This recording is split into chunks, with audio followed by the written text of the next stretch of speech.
पे उसका जो मेंटेनेंस का ग्राउंड है वो खत्म हो जाता है और जो हस्बैंड है वो अपनी वाइफ को मेंटेनेंस देने से बच सकता है। इसके बाद जो सेकंड इंपॉर्टेंट ग्राउंड। नमस्कार दोस्तों, मैं विकास दोहनी एडवोकेट आप सभी का स्वागत करता हूं आपके अपने चैनल लीगल ऑफिस में। तो दोस्तों, आज के समय में जो एक काफी बड़ी समस्या है फैमिली डिस्प्यूट्स में, एक हस्बैंड और वाइफ के डिस्प्यूट्स में, कि जो वाइफ है वो अननेसेसरीली कई बार मेंटेनेंस जो है हस्बैंड से डिमांड कर लेती है, मेंटेनेंस का क्लेम कर देती है। अभी कई बार क्या होता है कि जो सिनारियो ऐसा होता है कि जो हस्बैंड है वो इतनी वेल कैपेसिटी में नहीं होता है कि वो अपने खुद के परिवार के साथ साथ अपनी वाइफ का भी अलग से खर्चा उठा पाए। जबकि कई बार ऐसा भी होता है कि जो वाइफ है वो वेल एजुकेटेड है, वेल अर्निंग है, हस्बैंड से ज्यादा भी अर्न करती है, लेकिन उस सिचुएशंस में भी कई बार जो कोर्ट है वो ऑर्डर पास करते हैं कि हस्बैंड को जो मेंटेनेंस है वो वाइफ को पे करना होगा। तो कई बार जो हमारे लॉज हैं, हमारे जो प्रोविजंस हैं, उनका मिसयूज भी किया जाता है और इसी वजह से हम आजकल के सिनारियोस में देख रहे हैं कि जजमेंट कुछ ऐसे भी आने लगे हैं जो कि वाइफ के अगेंस्ट होते हैं, मेंटेनेंस ऑर्डर्स को पास नहीं किया जाता है।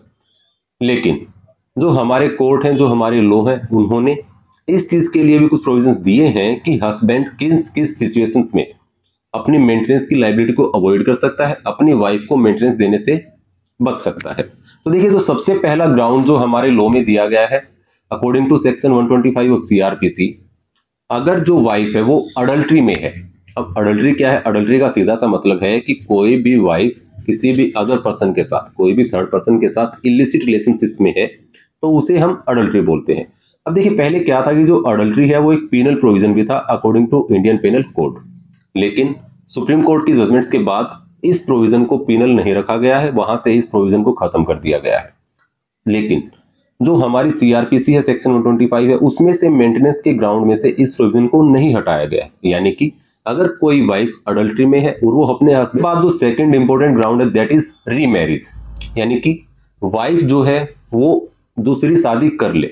जैसे कि मान लीजिए कोर्ट ने जो मेंटेनेंस ऑर्डर है पास कर दिया वाइफ के फेवर में और जो हस्बैंड है वो वाइफ को कंटिन्यूअसली मेंटेनेंस पे कर रहा है, लेकिन उसके बाद जो वाइफ है वो दूसरी शादी कर लेती है, तो उस सिचुएशन में हस्बैंड अपनी इस लायबिलिटी से बच सकता है और उसे अपनी वाइफ को मेंटेनेंस देनी नहीं पड़ेगी।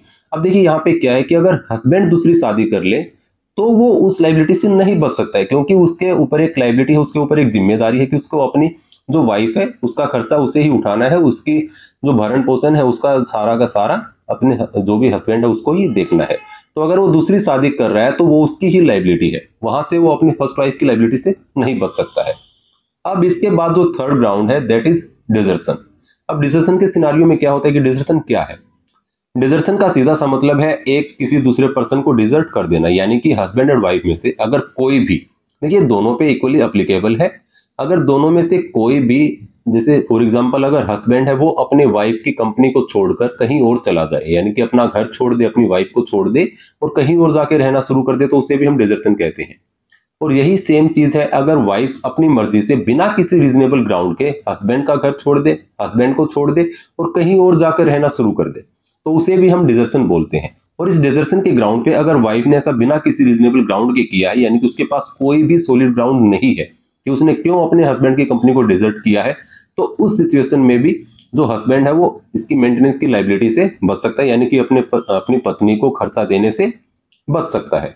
अब इसके बाद जो फोर्थ जो है that is mutual agreement between the parties. यानी कि अगर हस्बैंड एंड वाइफ, यानी कि अगर हस्बैंड एंड वाइफ दोनों आपस में डिसाइड कर लें कि उन्हें एक साथ नहीं रहना है, और यानी कि वाइफ जो हस्बैंड के साथ एग्री करे और खुद से अपनी मर्जी से ही वहां से चली जाए और दोनों में एक म्यूचुअल एग्रीमेंट हो, तो उस सिचुएशन में भी जो हस्बैंड है वो अपनी इस मेंटेनेंस की लायबिलिटी से बच सकता है। तो ये जो चार हैं ये एक बेसिक ग्राउंड्स हैं जो कि एप्लीकेबल होते हैं सेक्शन 125 सीआरपीसी की मेंटेनेंस पे, और वहीं साथ के साथ ही एप्लीकेबल होंगे section 25 of Hindu marriage act के अंडर जो पिटीशन डाली गई है मेंटेनेंस के लिए उस पे।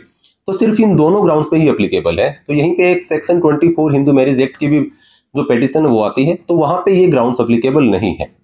तो आज की सिचुएशन को देखते हुए ये काफी इंपॉर्टेंट है कि हस्बैंड्स अपने ग्राउंड्स के बारे में भी अवेयर हो, क्योंकि देखिए कई बार ऐसा होता है कि कुछ वाइफ्स जो है वो गलत होती हैं। हर एक को मैं गलत नहीं बोल सकता, ना ही कभी हर एक पर्सन गलत होता है। तो जो लोग गलत करते हैं और वो उसके बाद भी अपने हस्बैंड के ऊपर उसको अननेसेसरीली उसको प्रॉब्लम में डालने के लिए ऐसे मेंटेनेंस के झूठे केस भी डाल देते हैं कई बार, तो वो सारे के सारे में से कुछ ये बेसिक ग्राउंड दिए गए हैं जिनके बेसिस पे जो हस्बैंड है वो अपनी लायबिलिटी से बच सकता है और ऐसे झूठे केसेस को भी खत्म किया जा सकता है। अगर आपको वीडियो पसंद आए तो वीडियो को लाइक कीजिएगा, शेयर कीजिएगा और चैनल को सब्सक्राइब जरूर कीजिएगा। बहुत बहुत धन्यवाद दोस्तों।